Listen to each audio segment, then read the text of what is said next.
Good afternoon everyone.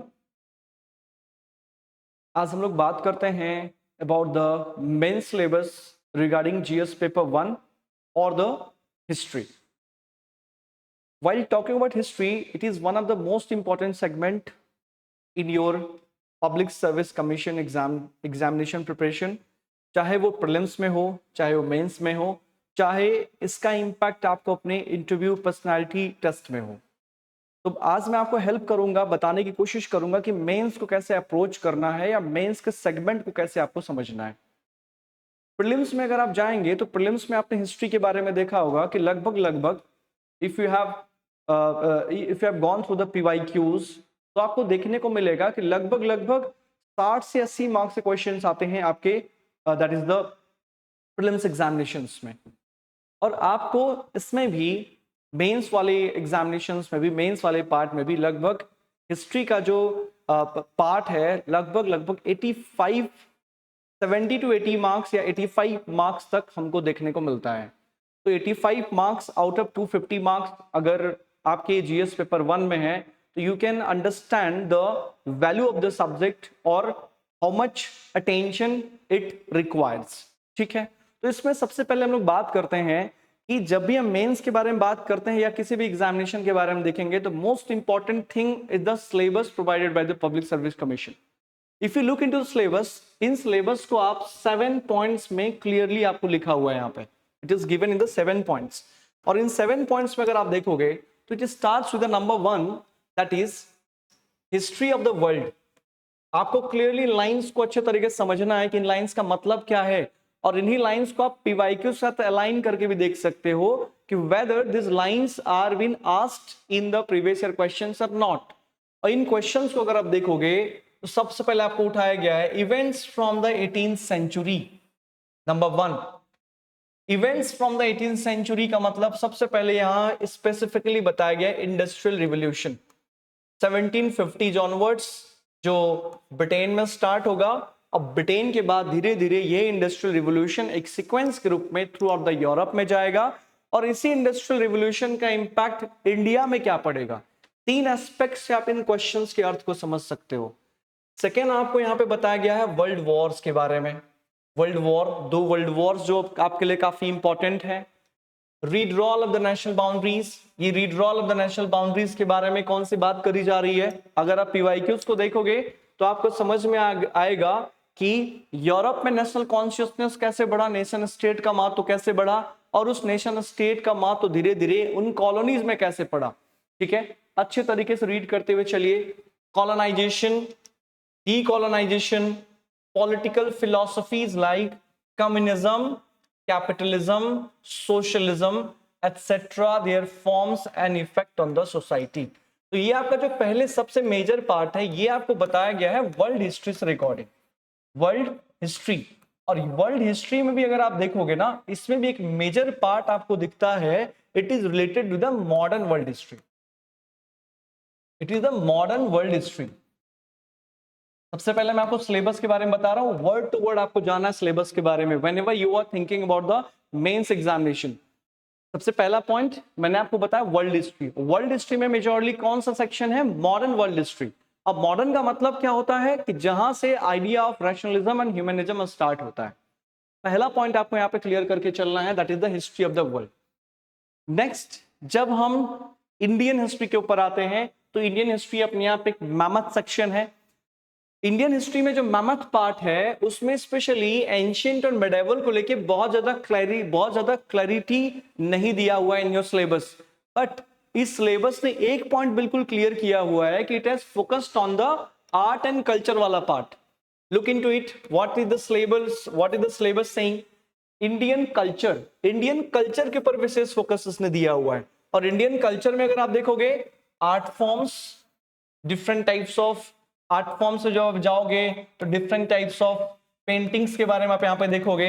Art forms के बारे में जब बात करोगे तो डिफरेंट टाइप्स ऑफ स्कल्पचर्स के बारे में आप देखोगे, स्कल्पचर के बारे में देखोगे, है ना।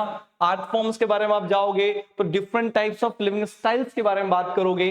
लिटरेचर, डिफरेंट टाइप्स ऑफ किताबें हैं written in the different time periods. And architecture from the ancient to modern times, what is this architecture. यहां आर्किटेक्चर का अर्थ क्या होता है, यहां आर्किटेक्चर के बारे में बात करोगे, it is all about the housing, किस प्रकार के घर बनाए जाते थे, स्पेशली मॉन्यूमेंट्स आप बोल सकते हो, मॉन्यूमेंट्स, किस प्रकार के मॉन्यूमेंट्स बनाए जाते थे, और इन्हीं मॉन्यूमेंट्स के ही अलाइनमेंट को आप टाउन प्लानिंग के नाम से जानते हो।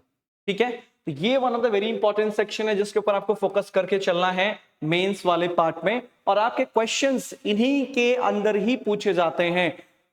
मतलब कि आपके पब्लिक सर्विस कमीशन का जो सिलेबस अगर हम कहें ना, तो एक्चुअल में नॉट स्पेसिफाइड, बट इसने उन बेयर मिनिमम चीजों के बारे में क्लियरली बता रखा कि कौन कौन से सेक्शन आपको बिल्कुल तैयार करके जाने हैं, वो उन अम्ब्रेला टर्म्स को आपको समझने की जरूरत है। तो art forms, literature, architecture and from the ancient to the modern times, मतलब कि ये सारे स्ट्रक्चर्स अगर आप लेके चलोगे, it will start from the stone age के टाइम पीरियड से लेके आईवीसी के टाइम पीरियड से लेके पूरा ancient India, medieval India, modern India till 1947, and अगर इसको और हम एक्सटेंड करके लेके चले तो उसको पोस्ट डिपेंडेंट इंडिया तक भी आप लेके चल सकते हो। यहां तक की चीजें आपको यहां पे क्लियर होनी चाहिए। ठीक है, नेक्स्ट इसको और हम ब्रेक डाउन करने की कोशिश करें तो थर्ड पॉइंट में आपको मॉडर्न इंडियन हिस्ट्री को बड़ा स्पेसिफिकली इसने बोला हुआ है कि कौन सा सेगमेंट आपके लिए बहुत ज्यादा जरूरी है, that is modern Indian history from the middle of the 18th century, middle of the 18th century again 1750। अगर आप ये थर्ड एंड फर्स्ट पॉइंट को अगर अलाइनमेंट बनाने की कोशिश करो तो वर्ल्ड हिस्ट्री भी कहीं ना कहीं 18th सेंचुरी के पास बता रहा है। 18th सेंचुरी मतलब कि 1700 के बाद, 1700, तो ये भी मॉडर्न इंडियन हिस्ट्री और world history, that is a modern world history, इन दोनों में काफी ज्यादा लिंकेजेस हैं। अगर आप पढ़ते दौरान इन दोनों के बीच में लिंकेजेस बना के अगर आपने देखा होगा तो आप क्वेश्चंस का नेचर और उनकी रिक्वायरमेंट को अच्छे तरीके से देख पाओगे। नेक्स्ट, इसको थोड़ा सा और अंदर चलिए आप, modern Indian history from the middle of the 18th century until the present, until the present, present का मतलब इसमें दोनों चीजें आपकी आ जाएंगी, that is the modern Indian history starting with the 1707 अगर आप कहिए, है ना, से 1857 का टाइम पीरियड, और 1857 से लेके 1947 और 1947 से टिल 2004 तक के पीरियड तक, जिसको आप पोस्ट इंडिपेंडेंस के टर्म से भी जोड़ सकते हो। तो यहां तक क्या क्या चीजें आपके लिए इंपॉर्टेंट हैं, number one, the significant events, कुछ घटनाक्रम आपके लिए सबसे ज्यादा महत्व है, तो इसने सिग्निफिकेंटली आपको बता रखा कि कौन कौन सी चीजें आपके लिए महत्वपूर्ण है। नंबर टू, पर्सनैलिटीज, व्यक्तित्व, who are the persons who played a major role in functioning of the India or the making of the India, India को बनाने में किस किस प्रकार के लोगों ने काम किया हुआ है, ये उनके कंट्रीब्यूशंस के बारे में विशेष कर जानेंगे, and the issues of the time period, and the issues of the time period, issues related with it. तो इन पॉइंट्स ऑफ व्यू पे आपका विशेष नजर होना चाहिए, aligning with the PYQ। Next, fourth point पे अगर आप जाओगे तो फोर्थ पॉइंट पे आपको क्लियरली बताया गया है socio religious reform movements, socio religious reform movements with special reference to Punjab.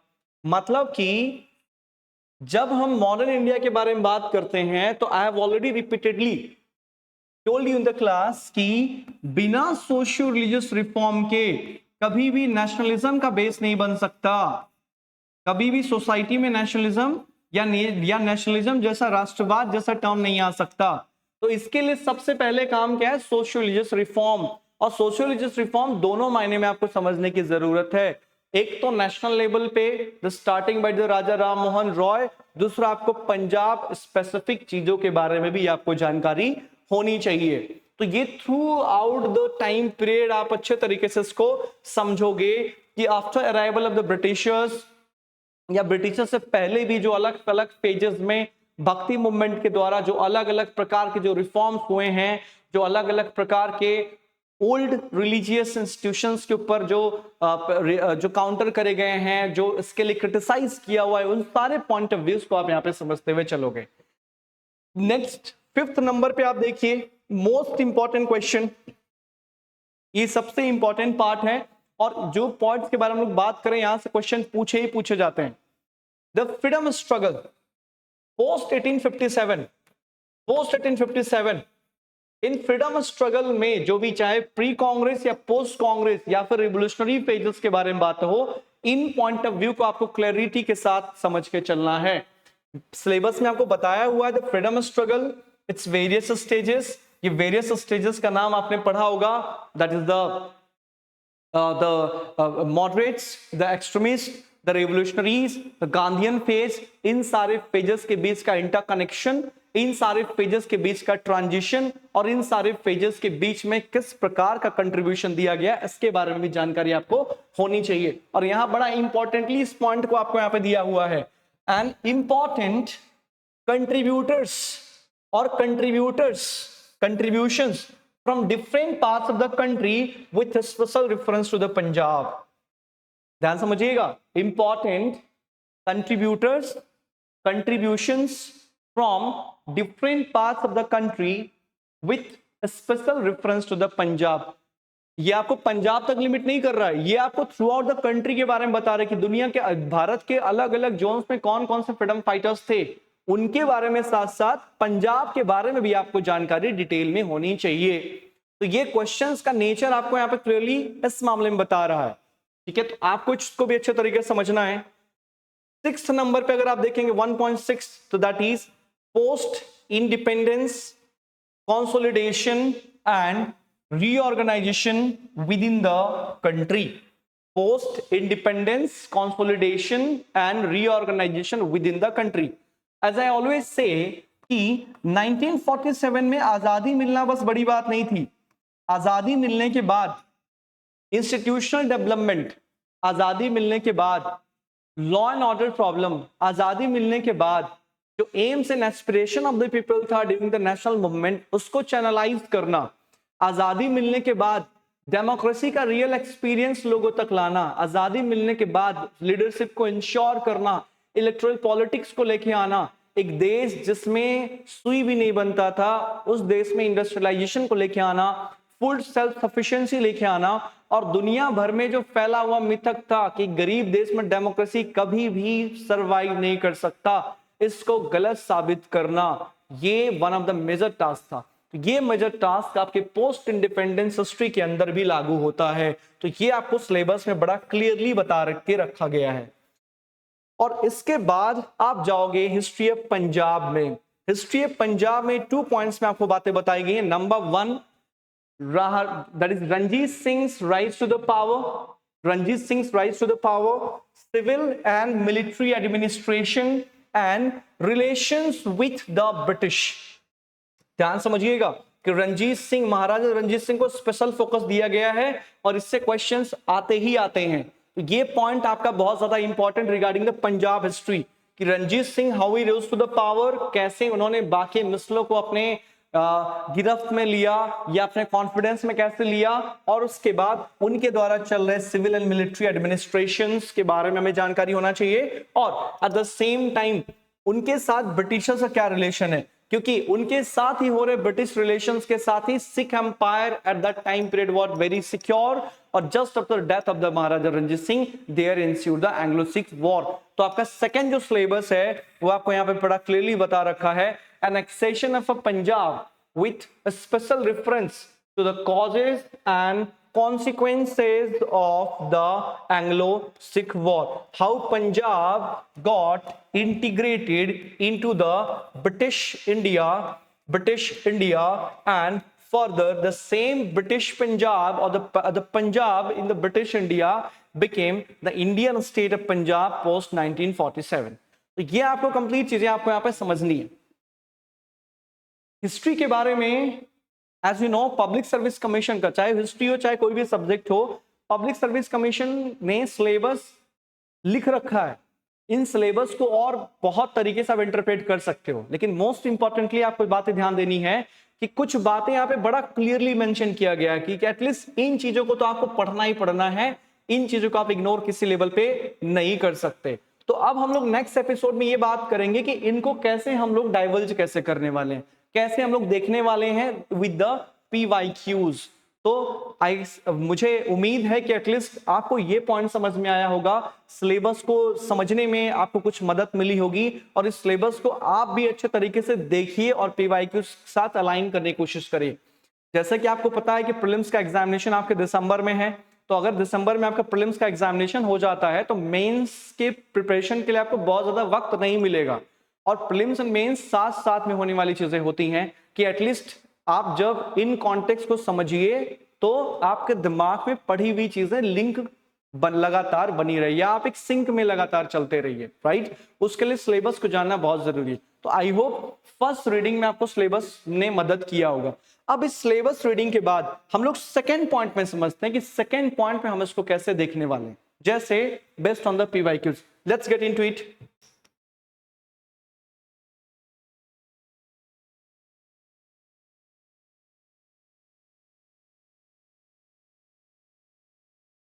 सबसे पहली बात, मैं आपको सारे सिलेबस को जो भी अभी हम लोगों ने पढ़ा, इसको हम कई तरीकों से देखने की कोशिश करते हैं, कुछ सेगमेंटाइज करते हैं। उन सेगमेंट्स में अगर आप बात करोगे, सबसे पहले take the example of the world history.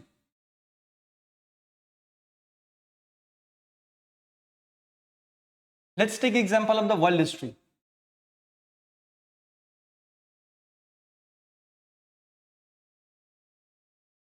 World history, world history ने आपको साफ साफ क्लियरली बता रखा है कि वर्ल्ड हिस्ट्री कहता है, वर्ल्ड हिस्ट्री ने आपने साफ साफ मेंशन कर रखा है कि that is the number 1 events from, that is the 18th century, events from the 18th century. इसने आपको साफ साफ बता रखा that is the events from the 18th century. तो 18th सेंचुरी के इवेंट्स में जो आपको सिलेबस में बता रखा है, that is most important one in the industrial revolution.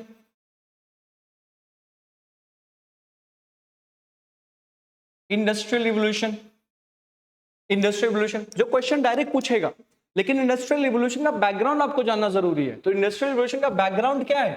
That always background is the renaissance.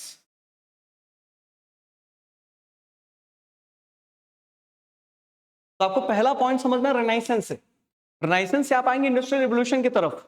और इंडस्ट्रियल रिवॉल्यूशन से प्रॉब्लम्स क्या होगी? इंडस्ट्रियल रिवॉल्यूशन से एक सबसे मेजर प्रॉब्लम स्टार्ट होने वाला है, दैट इज जो आपको समझना है, that is the concentration of the wealth.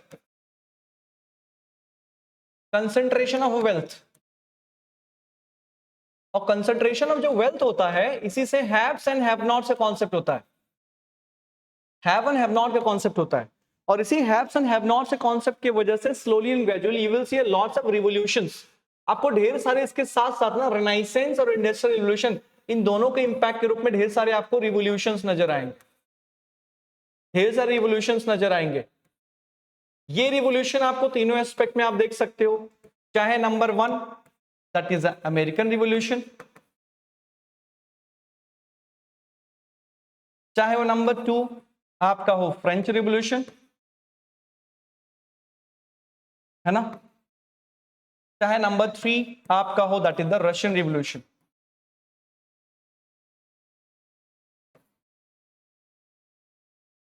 ठीक है, इन तीनों चीजों के ऊपर आपकी विशेष नजर होनी चाहिए, और इन तीनों चीजों के आधार पे ही you will see American revolution, French revolution, Russian revolution, इन तीनों आइडियाज के बेसिस पे कि आपको देखने को मिलेगा ढेर सारा अपहीबल होगा, ढेर सारा अपहीबल होगा इन यूरोप, ढेर सारा अपहीबल होगा यूरोप। और इसी अपहीबल, जो यूरोप पे हो रहा अपहीबल है, इसी अपहीबल का रिजल्ट होगा that is the redrawal of the boundaries.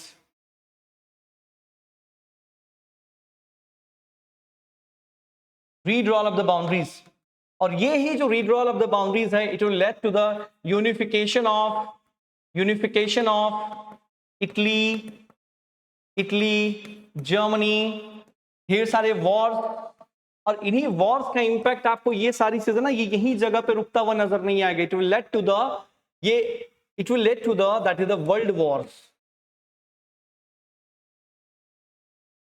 It will lead to the world wars. और जो आपको ये रिवॉल्यूशंस नजर आ रहे थे, इन्हीं रिवॉल्यूशंस का इंपैक्ट एक और आपको दिख रहा था, इधर चल रहा था कॉलोनाइजेशन। और इन्हीं वर्ल्ड वॉर्स के बीच में आपको दिखेगा डीकोलोनाइजेशन। डीकोलोनाइजेशन, इन्हीं वर्ल्ड वॉर्स के बीच में you will see that is the decolonization. And what is this colonization and decolonization? As I said you earlier, जब धीरे धीरे रिसोर्सेज बढ़ना स्टार्ट होगा, इंडस्ट्रियलाइजेशन निकल के आएगा, तो इंडस्ट्रियलाइजेशन से क्या होगा, ज्यादा ज्यादा मार्केट्स की जरूरत होगी, ज्यादा ज्यादा रॉ मटेरियल्स की जरूरत होगी, और रॉ मटेरियल्स और मार्केट्स के चलते हुए नए नए एरियाज को कैप्चर किया जाएगा। The Asian and the African Nations got captured by the European powers, और इसी यूरोपियन पावर्स की वजह से कॉलोनीज डेवलप होना स्टार्ट हो जाएंगे। और इन्हीं कॉलोनाइजेशन का इंपैक्ट आपको धीरे धीरे स्लोली एंड ग्रेजुअली दिखेगा कि यूरोपियंस के बीच में इनफाइटिंग होगी, और उस इनफाइटिंग का नतीजा क्या होगा, वो इनफाइटिंग धीरे धीरे लोकलाइज्ड एरिया से उठते उठते it will come to the global level, जिसको आप वर्ल्ड वॉर्स के बीच में देखेंगे। लेकिन इन वर्ल्ड वॉर्स का इंपैक्ट क्या होगा, वर्ल्ड वॉर्स दुनिया में इंडस्ट्रियल रिवोल्यूशन का एक कल्मिनेशन भी कह सकते हो, या इंडस्ट्रियल रिवोल्यूशन की वजह से दुनिया में कितना बड़ा विध्वंस हो सकता है, इसका रिजल्ट आपने देखा होगा। चाहे वो जो है आपके शॉर्ट्स, सिंपलिस्टिक गन पाउडर्स के इंपैक्ट से ज्यादा बड़े बड़े कैनन्स, मशीन गन्स और टैंक्स, एयरक्राफ्ट, और फाइनली 1945 में एटॉमिक बॉम्ब तक के इंपैक्ट आपको दिखेंगे, जिसके चलते हुए दोबारा से दुनिया को समझ में आ जाएगा कि एक वर्ल्ड बेस्ड ऑर्डर की जरूरत है, और world based order will come with the world level institutions evolution, specially post 1947, and उसी का रिजल्ट होगा फाइनली डीकोलोनाइजेशन। तो इन टर्म्स के ऊपर आपको विशेष नजर ध्यान देनी है, और इन्हीं डीकोलोनाइजेशन के नजरिए से आपको समझ में आएगा ढेर सारे country, independent countries in the Africa, independence in Africa, Africa में ढेर सारे इंडिपेंडेंस चलेगा, independence movements in Asia, independence movements in Asia, at the same time formation of the blocks, formation of the new blocks in the world, चाहे वो socialist block हो, चाहे वो capitalist block हो, है ना, capitalist block like form by the NATO, led by the European union, led by the USA. Second socialist block और the communist bloc को आप यूएसएसआर के नाम से जानोगे, और इसी में एक थर्ड ग्रुप निकल के आएगा जिसको आप नॉन अलाइंड मूवमेंट के रूप में जानोगे, थर्ड नेशन कंट्रीज, या फिर उनको बोला जाएगा कि जो अभी नया नया आजाद होके आए हैं and they do not to participate in any one of the two, right? In point of view से आपको लगातार चीजों को समझते हुए चलना है, और यही चीज लगातार रोटेट होते होते आपके मॉडर्न इंडियन हिस्ट्री में ही जाएगा। तो इन टर्म्स को लगातार देखते जाइए कि वर्ल्ड हिस्ट्री में कौन कौन से टर्म्स आपके लिए मोस्ट इंपॉर्टेंट हैं, और आपको क्वेश्चंस भी इसी के अकॉर्डिंग ही पूछा गया है। आपके जो क्वेश्चंस होंगे ये तो डायरेक्टली इंडस्ट्रियल रिवोल्यूशन से पूछा जाता है, या फिर अगर आप धीरे धीरे जाओगे तो आपको इसी बीच में इवॉल्व हो रहे आइडियाज, चाहे कैपिटलिस्टिक आइडियाज हो, चाहे सोशलिस्ट हो, चाहे कम्युनिस्ट हो, उससे क्वेश्चन पूछा गया है। इन कीवर्ड्स के ऊपर आपको विशेष नजर देना है। या तो आपको इन रिवोल्यूशंस के बारे में बताया जा रहा है कि अमेरिकन रिवोल्यूशन, फ्रेंच रिवोल्यूशन या रशियन रिवोल्यूशंस, इनसे जुड़ी हुई चीजें क्या हैं, या फिर आप देखोगे यूनिफिकेशंस के बारे में बात किया जाएगा, रिड्रॉल ऑफ द बाउंड्रीज, कि कैसे यूरोप का मैप, जो नक्शा आपको दिखेगा, वो नक्शा कैसे बदलना स्टार्ट हुआ, कैसे ऑस्ट्रिया हंगेरियन एम्पायर कैसे किस तरीके से ब्रेकडाउन होना स्टार्ट होगा, Russian control over the eastern Europe कैसे वो डिसमेंटल होगा, अफ्रीका के ऊपर जो यूरोपियन पावर्स का जो दावेदारी था वो कैसे उनके हाथ से बाहर जाता हुआ नजर आएगा।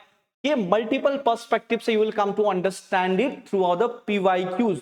तो अगर आपने इन कॉन्सेप्ट के बेसिस पे इंटरलिंकिंग में अगर देख लिया है तो वर्ल्ड हिस्ट्री के मेजॉरिटी ऑफ द क्वेश्चंस को डील करना आपके लिए काफी ज्यादा आसान हो जाएगा। आपका काम यह है कि इन टॉपिक्स को, इन हेडिंग्स को सीरियसली समझना, और इन्हीं हेडिंग्स के बेसिस पे पीवाईक्यूज को अलाइन करके देखिए। एंड आई विल अगेन से कि जब वर्ल्ड हिस्ट्री के बारे में बात आएंगी तो वर्ल्ड हिस्ट्री का जो सिलेबस है वो यूपीएससी के सिलेबस के साथ भी कंप्लीटली अलाइंड है, और आपका एग्जामिनेशन थोड़ा सा गैप में होता है। उन गैप के अकॉर्डिंग आपको देखने को मिलेगा। You have to understand is कि उन पीवाईक्यूज को भी आप लगातार देखते हुए रहिए ताकि आपको मदद काफी ज्यादा मिलेगा। ठीक है, सो वर्ल्ड हिस्ट्री के बारे में लोग यहां तक बात करते हैं। बाकी सेगमेंट के बारे में मैं आपको अपकमिंग वीडियोस में बात करूंगा। ठीक है, तब तक के लिए thank you. I hope it will help you.